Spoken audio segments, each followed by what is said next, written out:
ಮಾಜಿ ಸಂಸದ ಎಚ್ ವಿಶ್ವನಾಥ್ ಜೆಡಿಎಸ್ಗೆ ಸೇರ್ಪಡೆಯಾಗಿದ್ದಾರೆ. ಜೆಡಿಎಸ್ ಪ್ರಧಾನ ಕಚೇರಿ ಜೆಪಿ ಭವನದಲ್ಲಿ ಎಚ್.ಡಿ. ದೇವೇಗೌಡರು, ರಾಜ್ಯಾಧ್ಯಕ್ಷ ಎಚ್.ಡಿ. ಕುಮಾರಸ್ವಾಮಿ ನೇತೃತ್ವದಲ್ಲಿ ಪಕ್ಷವನ್ನ ಸೇರ್ಪಡೆಯಾದರು.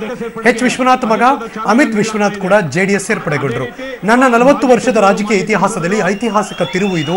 ದೇವೇಗೌಡರ ನೆರಳಾಗಿ ಕುಮಾರಸ್ವಾಮಿ ಸ್ನೇಹಿತರಾಗಿ ನಿಮ್ಮೆಲ್ಲರ ಜೊತೆ ಹೆಜ್ಜೆ ಹಾಕ್ತೀನಿ ಎಂದರು.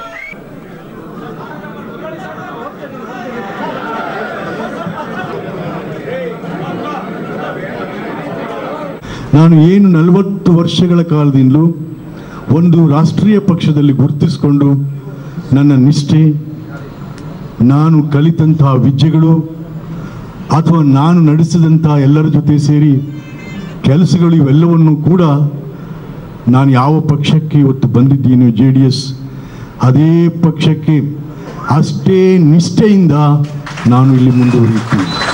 ಇವತ್ತು ಇಡೀ ನನ್ನ 40 ವರ್ಷಗಳ ಸುದೀರ್ಘ ರಾಜಕಾರಣದಲ್ಲಿ ಒಂದು ಐತಿಹಾಸಿಕ ತಿರುವು ಇವತ್ತು ಆಗೋಗಿದೆ. ಇವತ್ತು ಬೆಳಗ್ಗೆನೆ ನಮ್ಮ ಬೆಂಗಳೂರಿನ JDS ನಾಯಕರುಗಳು ಬಸವನಗುಡಿಯ ದೊಡ್ಡ ಗಣಪನ ದೇವಸ್ಥಾನಕ್ಕೆ ಕರ್ಕೊಂಡು ಹೋಗಿ ದೇವರಿಗೆ ಪ್ರಣಾಮ ಸಲ್ಲಿಸಿ ಮುಂದೆ ನಾವು ಹಾಕ್ತಕ್ಕಂಥ ಹೆಜ್ಜೆ ದೃಢವಾಗಲಿ, JDS ರಾಜ್ಯದಲ್ಲಿ ಅಧಿಕಾರಕ್ಕೆ ಬರಲಿ ಅಂತಕ್ಕಂಥ ವಿಶ್ವಾಸದಿಂದ ರಾಜಕಾರಣ ಜಡವಲ್ಲ, ಅದು ಜಂಗಮ ಅಂತಲೇ ನಾನು ಭಾವನೆ ಮಾಡಿ ನಾನು ಇವತ್ತು JDS ಪಕ್ಷಕ್ಕೆ ಬಂದಿದ್ದೇನೆ.